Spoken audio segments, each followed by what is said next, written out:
13,000 বেতনের রাজ্য পুলিশের স্পেশাল এক্সিকিউটিভ পদে আবেদনপত্র জমা করার শেষ দিন। আজ মোট 6,367টি শূন্য পদে হচ্ছে এই নিয়োগ। ওই পদে বয়সসীমা রয়েছে 21 থেকে 50 বছর পর্যন্ত। এসসি ও এসটি কর্মপ্রার্থীদের জন্য বয়সসীমা থাকছে 55 বছর। জানা গেছে এই নিয়োগ 3 বছরের চুক্তিতে হবে। শিক্ষাগত যোগ্যতা থাকছে মাধ্যমিক উত্তীর্ণ। অফলাইনে কর্মপ্রার্থীদের আবেদন জমা করা হচ্ছে স্ব থানা এলাকায়। আজ শেষ দিনে আগরতলা পশ্চিম থানায় দেখা গেল বেকার কর্মপ্রার্থীদের ব্যাপক ভিড়।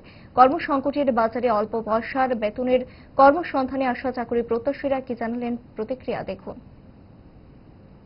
স্পেশাল এক্সিকিউটিভ রিক্রুটমেন্ট কাজ এখন জমা দিতে যাচ্ছি।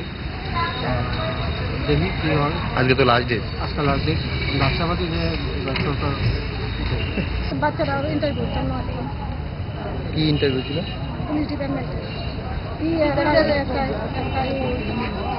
Special executive. ত্রিপুরা পুলিশের স্পেশাল এক্সিকিউটিভের ফর্মটা নিয়ে এসেছিলাম জমা করার জন্য। তো আমি সকাল 12টার সময় এসেছি, এখন আমি টোকেন নিয়ে বাইরে যাচ্ছি সকালবেলা এসে। কিরকম আশাবাদী? হ্যাঁ, আশাবাদী কিরকম?